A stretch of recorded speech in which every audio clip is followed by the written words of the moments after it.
Hivi umeshawahi kusikia msemo unaosema fata nyuki ule asali? Basi leo nitakuonyesha na kukupitisha kwenye maana ya msemo huo. Kama tunavyofahamu, nyuki ni mazalia muhimu sana hasa kwa maisha ya binadamu kutokana na zao wanalozalisha, na ndio maana wahenga hawakukwama kabisa kusema fata nyuki ule asali. Karibu katika ulimwengu wa nyuki na asali, safari ya kusisimua katika maisha ya viumbe hawa wadogo lakini yenye manufaa makubwa. Leo tunafumbua siri za kutengeneza asali na kujifunza mengi kuhusu umuhimu wa nyuki katika maisha yetu.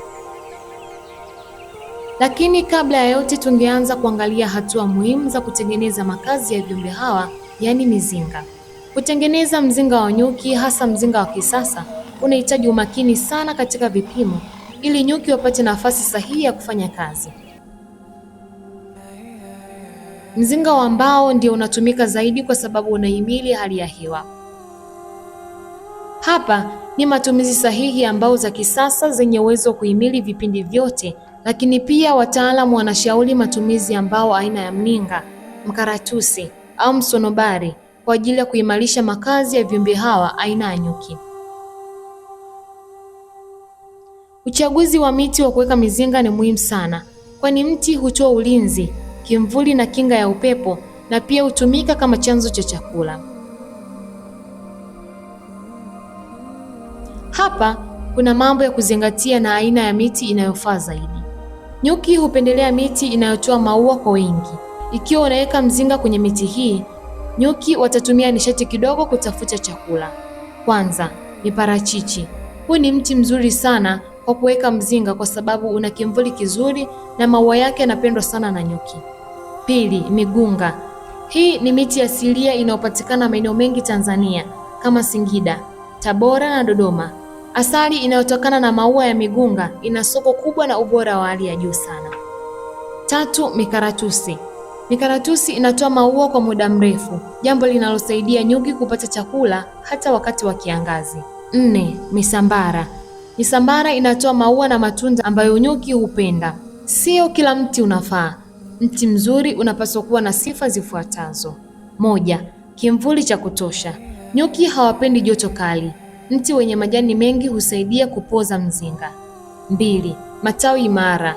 Ikiwa unaning'iniza mzinga kwa waya, tawi lazima liwe imara kuhimili uzito wa mzinga. Tatu, mbali na wadudu waharibifu. Epuka miti ambayo inajulikana kuwa na viota vingi vya sisimizi au mchwa. Nne, urefu. Mti uwe na kimo kinachoruhusu kufikia mzinga kwa urahisi wakati wa ukaguzi au uvunaji. Tano, miti yenye harufu kali sana. Baadhi ya miti yenye harufu kali ya kienyeji inaweza kufanya nyuki wasijisikie vizuri. Sita, miti inayomwaga ute. Kuna miti inayotoa gundi au ute mwingi unaweza kunata kwenye mlango wa mzinga au kuvutia wadudu wengine. Saba, mti wa matunda yanayooza haraka ardhini. Harufu ya matunda yanayooza chini ya mti inaweza kuvutia nzi na maadui wengine wa nyuki. Ushauri wa kitaalamu: ikiwa unaweka mzinga kwenye mti, hakikisha unatumia waya kuning'iniza mzinga badala ya kuweka juu ya tawi moja kwa moja. Hii inazuia sisimizi na mchwa kupanda mzingani. Utafutaji wa eneo bora la kuweka mizinga ya nyuki ni hatua muhimu zaidi ili kuhakikisha usalama wa nyuki, watu na uzalishaji mkubwa wa asali.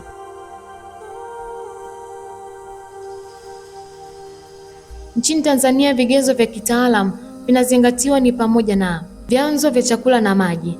Nyuki wanahitaji maji ili kupoza mzinga na kuchakata chakula.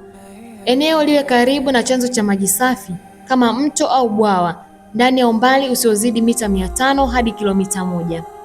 Kutokana na ukali wa nyuki wa Afrika, mizinga inapaswa kuwekwa umbali wa mita 150 hadi 200 kutoka nyumbani, shuleni, hospitali, sokoni au barabara kuu. Kitaalam, mizinga inashauriwa kuweka kwenye mapori au misitu iliyotulia.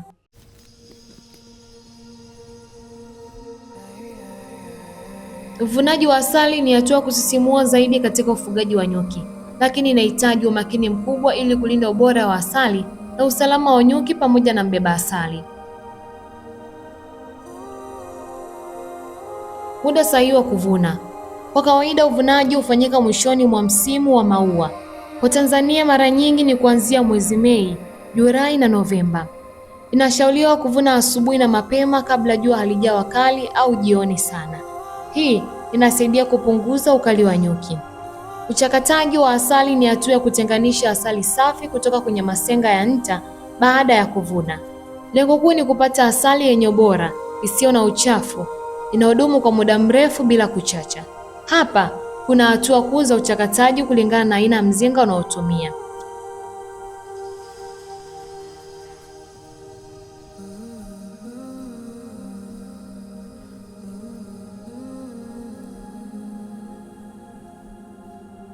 Hatua ya kwanza, kuondoa nta ya juu.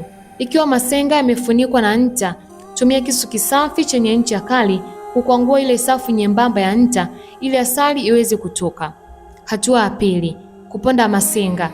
Weka masenga kwenye chombo kisafi na uyapondeponde kwa kutumia mwiko safi au mikono iliyovaa gloves safi. Hatua ya tatu, kuchuja.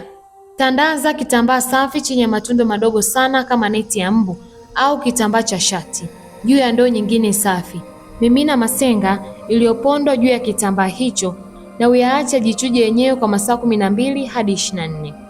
Baada ya asali kuchujwa, usiiweke mara moja kwenye chupa ya kuuzia. Iache asali itulie kwenye chombo kikubwa, yani setting tank, kwa siku 2 hadi 3. Wakati huo, mapovu ya hewa, vipande vidogo sana vya nta na miguu ya nyuki vinapanda juu kutengeneza safu ya uchafu. Ondoa safu hiyo ya juu kwa kijiko safi. Asali iliyobaki chini itakuwa safi kabisa na yenye muonekano mzuri. Tumia chupa safi ya kioo au plastiki ambazo hazina harufu yoyote. Hakikisha chupa ni kavu kabisa. Tone moja la maji linaweza kusababisha asali ichache. Funga mfuniko vizuri ili kuzuia hewa na unyevunyevu usiingie. Mambo muhimu ya kuzingatia. 1. Usichemshe asali. Kamwe usichemshe asali moja kwa moja kwenye moto. Joto kali linaharibu virutubisho, ladha na rangi ya asali. Ikiwa asali imeganda, weka chupa kwenye maji ya uvuguvugu. 2. Usafi. Vyombo vyote vinavyogusa asali lazima viwe visafi na kavu. Asali hufyonza harufu na unyevu haraka sana. 3. Masenga ya nta. Baada ya kutoa asali, usitupe masenga ya nta. Yachemshe kwenye maji ili kupata nta safi ambayo ina soko zuri la kutengeneza mishumaa, vipodozi na dawa za viatu. Endelea kuwa karibu nasi kwa ajili ya kupata makala mbalimbali kupitia hapa Finumedia.